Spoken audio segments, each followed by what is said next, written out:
আমাৰ লুকাকুচি যুৱ সংঘই আজি 3 বছৰ ধৰি এটা প্ৰচেষ্টা চলাইছে।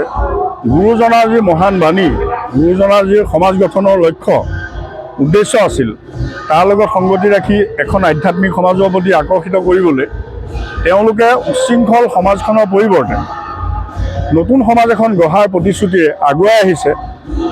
এই 3য় বছৰত ধৰি দিছে। এইবাৰ 3 দিনীয়াকৈ আৰম্ভ কৰিছে, যোৱা বছৰো আৰম্ভ কৰিছিল, তাৰ আগৰ বছৰ। আৰু তেওঁলোকৰ এই কাৰ্যই আমাৰ গোটেই সমাজখনক, বিশেষকৈ আমাৰ লুকাকুচি অঞ্চলটোক এখন নতুন পৃথিৱীলৈ আগুৱাই নিয়াৰ যিটো সংকল্প লৈছে তেওঁলোকে, ই বৰ প্ৰশংসাৰ কথা হৈছে। আৰু ই আমাৰ আকাশ বতাহ মুখৰিত কৰি গুৰুজনাৰ বাণী সকলোতে প্ৰচাৰ কৰি সাম্য মৈত্ৰী অহিংসা এই পৰম বাণী বিলাই এখন হৰিনাম ধৰ্মৰ প্ৰচাৰ প্ৰসাৰত সহায় হওক আৰু আধ্যাত্মিকতাৰ জোৱাৰ উঠি আমাৰ সকলোকে তাৰ প্ৰতি আকৰ্ষিত কৰক। সেই ঢৌত মানুহে ঘূৰিবলৈ শিকক, বতাহ লাগক তেওঁলোকৰ গাত আধ্যাত্মিকতাৰ বতাহ।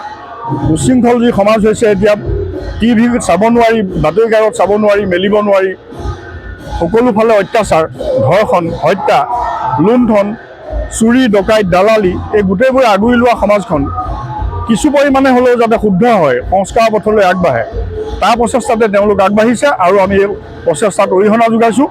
আমি ডেকা বুঢ়া আই মাতৃ সমস্ত শিশু সমন্বিতে সকলো ওলাই আহি এই তিনিআলিত আমাৰ সমাজত যদিও কেইবাটাও খেল আছে বা নামঘৰ আছে, কিন্তু আমি সকলোৱে একেমুঠে গোট খাই এখন নিকপকপীয়া সমাজ গঠনৰ দিশে আগবাঢ়িছোঁ। আৰু এই প্ৰচেষ্টা আমাৰ আগলৈ আগবাঢ়ক, আগুৱাই যাওক। আৰু আমাৰ যুৱ সংঘৰ এই প্ৰচেষ্টাই ওচৰৰ সকলোৰে বাবে আদৰ্শ হৈ উঠক, তাৰে কামনা কৰিছোঁ। ওম নমো ভাগৱতে বাসুদেৱায় নমঃ।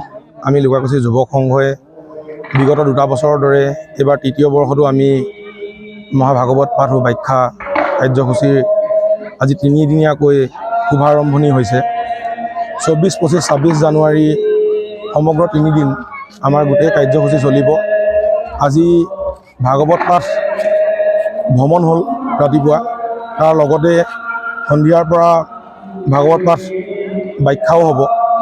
আৰু তেনেকৈ সম্পূৰ্ণ 3 দিন চলিব। আৰু 26 তাৰিখে নিশা আমাৰ ইয়াত দিহানামৰ আয়োজন কৰা হৈছে। তাতে বিভিন্ন নামতি দল আহি দিহানামো পৰিৱেশন কৰিব। তেনেকৈ আমি গোটেই অনুষ্ঠানবোৰ সমগ্ৰ অঞ্চলটোৰ ৰাইজৰ কুশল মংগলৰ কাৰণে আমি আয়োজন কৰিছোঁ। আৰু এই কাৰ্যখিনি আমাৰ সুকলমে পাৰ হ'ব বুলি আমি আশাবাদী। আৰু এনেকৈ আমি আগন্তুক দিনতো সুন্দৰভাৱে অনুষ্ঠানভাগ আগুৱাই লৈ যাব পাৰিম বুলি ভাবিছোঁ।